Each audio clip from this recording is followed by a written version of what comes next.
Hey there, sports fans. Mike Crook coming at you with another episode of Laces Out. In this week's edition, we're going to touch on last night's Thursday night football game, a hell of a game between the Falcons and the Bucks. Touch on some of the things going on with Florida State and their quarterback controversy right now, as well as, diving into a nice little road trip that Trey and I have coming up next week for CU and K-State. So stay tuned.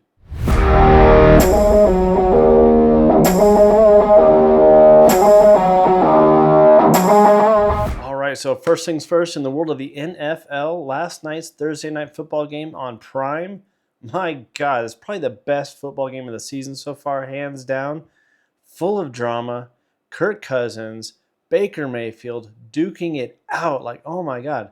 It looked kind of slow to begin with, but man, this thing got electric in the second half, especially in that fourth quarter. We had Younghoe Koo for the Falcons.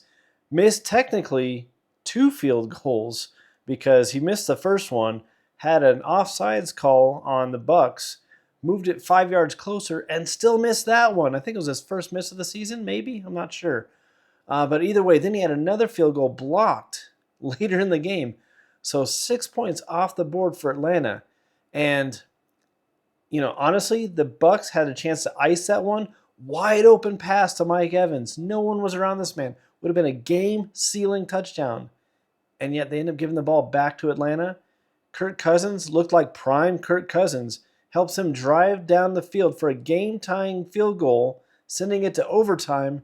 And then in overtime, Kadarrell, not sure if I'm saying that right, Kadarrell Hodge just blows out with a 45-yard pass from Cousins.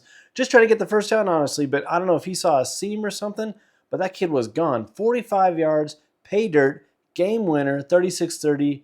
Atlanta in an insane win at home on the same night that Matt Ryan gets put into their Hall of Fame too, or Ring of Fame or whatever they call it down there.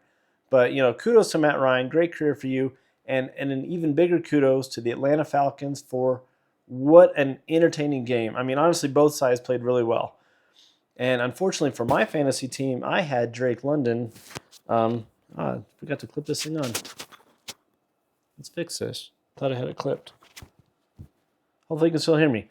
But yeah, unfortunately for my fantasy team, I had Drake London riding the bench because I didn't think he was going to have that great of a night. And yeah, he kind of lit that up last night for Atlanta. So hope that doesn't come to bite me in the ass this week. Talon, if you're watching, which I doubt you are, yeah, GG's if it comes down to a poorly managed roster on my part. So moving on. All right, and in the world of college football, primarily Florida State, yeah, as everybody knows, DJ is done. Not for the season, at least not right now, but definitely done for a few weeks. Broke a finger on his throwing hand, from what I understand. So Brock Lynn obviously getting the start, potentially, probably, where Luke, I'm sure Brock and Luke have been sharing reps in practice this week, from what I understand. But baptism by fire, you get to play Clemson, who's not the Clemson of old, but still scarily suspicious. Like, they could be very good this weekend.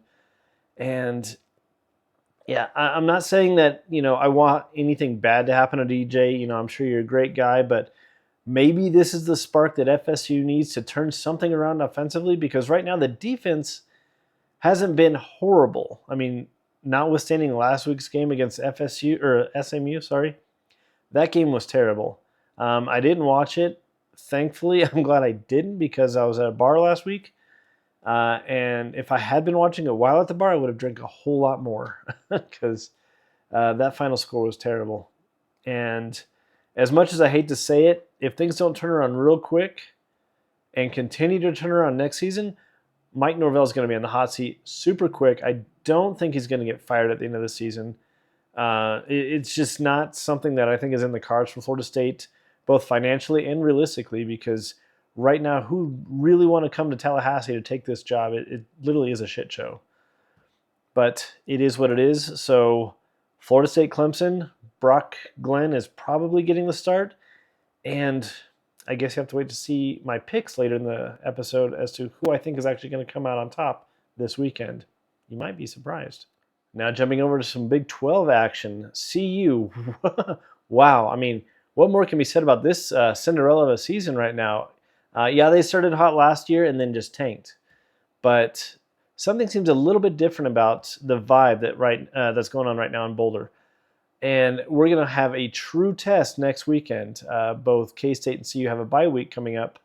But next weekend, K-State, who is ranked, same record, comes up to Folsom Field in Boulder for a prime time 8:15 p.m. Mountain Time kickoff. And my boy Trey and I, we're going to be there to witness that all unveil in person, and we cannot wait. We are so stoked for that game. And, hopefully we have a better outcome than our last road game. We went to Folsom last year for CU versus USC, and that one, CU almost pulled the win out. It was a really great game, and CU started to figure out Caleb Williams by the second half. And I think if clock management had been better, CU actually would have come out with a possible win in that one. Clock management is still an issue. I don't know if Dion's quite figured that one out yet. There have been some games this season where clock management was horrible. Thankfully, they still came out with a win. But hopefully that does not come to bite them in the ass this week, because right now, if it's a tight game and we mismanage that clock, it could go south real quick. But I have full faith in Coach Prime and Shador, Hunter. Shiloh might even be back. And, Shepard. This whole team is just full of so many guys with so much talent, and they're finally coming together. They're gelling. And from my understanding from socials that they posted a couple days ago, that game in UCF, they spent a lot of time together really bonding and growing together as a team, and it showed on the field because they came out hungry and they came out hard against Central Florida. I mean, all facets of the game, offense, defense, special teams, they all played outstanding. And it's that level of intensity that they're going to need if they want to compete against K-State on the 12th, because I guarantee the Wildcats, they've lost a game that they probably feel they shouldn't have lost, and rightly so, because that team is really good. Their quarterback was Avery, I think. Like, that kid is a great dual threat quarterback. He can beat you with his arm and his legs. No joke. He could be like a second coming of a Lamar, a Vic, something like that. So CU's defense is definitely going to have their hands full with that kid. But we'll touch more on that next week when we do a little bit deeper dive into the matchup. But right now, CU is rolling. And I think the pollsters are still not quite ready to give them some love, because even after that great 4-1 start, they're still not ranked. And outside of a really bad road game against Nebraska, they've played really well. But we'll find out. So stay tuned on that one. Okay, so now let's dive into this week's picks for both the Big 12 and the ACC. We'll do the Big 12 first. They have a smaller slate of games, and we're not going to dive into the nuances of each game. We're just going to rapid fire, come out there and give each pick. The first game is actually tonight between TCU and Houston, and I've actually got TCU over Houston by about 7 points or so. Saturday, there's going to be 5 games on the Big 12 slate. First one, I've got West Virginia over Oklahoma State by 10. Next, Iowa State, they're going to hold on to beat Baylor by 5. I think that one's actually going to be closer than everyone thinks it's going to be. And, a big battle, UCF wanting a little bit of revenge because they had their unbeaten streak taken away by CU. They're traveling to the Swamp to face Florida. I think that one's actually going to be kind of a roughshod game. They're going to come out a little lackluster, but then they're going to turn up that tempo in the second half, and they're going to come out of the Swamp with a 14-point win. And unfortunately, between Kansas and Arizona State, I think the woes continue for Kansas. And you're going to find that Arizona State's going to actually end up topping them by 10+. And finally, Arizona and Texas Tech. And I think that home field advantage is going to prove to be too much as Arizona walks away from that game, beating Texas Tech by 4. All right, so now let's jump into ACC action. There's a lot of games on the ACC slate this week. No Friday night game, thankfully, so every one of these games is a Saturday game. So we've got, 8 games? All right, so first one, I've got NC State winning a close one over Wake by 5 points. Then SMU, after just dismantling Florida State last week, they're actually going to get shocked by Louisville, but not so much to lose the game. They're actually going to hold on to win by about 3 points against Louisville. Pitt is going to stay undefeated with a close win over UNC by about 5 points. Boston College is going to get the edge on Virginia on the road for a 6-point win. Virginia Tech surprising Stanford with a close win in overtime. And Duke, the Blue Devils. Who would have thought the Blue Devils in football are going to stay undefeated with a win over Georgia Tech by 10? Miami also is going to stay undefeated with a road win over Cal by, let's give them 15 points on that one. I don't think Cal stands a chance against Miami, unfortunately. Lastly, Clemson, Florida State. I want to say that, you know what, it pains me to do this, but I'm picking the Tigers in this one. It really does. I think that with the advent of a new offensive scheme potentially, but definitely some new blood behind under center with Brock Glenn. Who knows? They might even do a dual quarterback action. You know, where they're throwing Luke in at times, not waiting for things to get really dicey, but they might just switch him out at random. Who knows what Mike Norvell has in store? But I think that Clemson still finds a way to hold on to this one by 4 points or less. It's going to be a positive gain for FSU, maybe like a moral victory, showing that they can compete.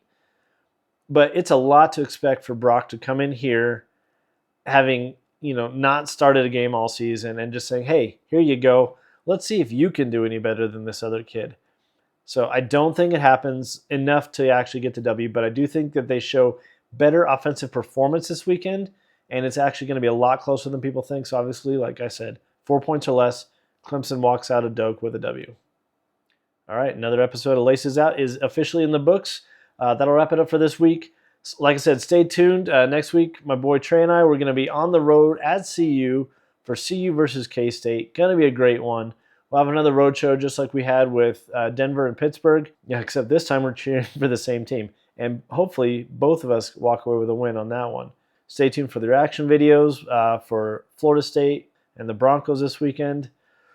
And always, if you like the content, we would greatly appreciate it if you would like the video, share the video, subscribe to the channel, so you can always stay up to date when we drop new content. We do try to do one of these a week. And also check out our TikTok page because that's actually where all the reaction videos go. We might start throwing those as short form reels on here, but I don't know. We'll see how that pans out. But definitely check out our TikTok page for all of our reaction videos. Those come up usually fairly quickly after the conclusion of those games. So thank you again for all of your support, and we'll check you back here again next week.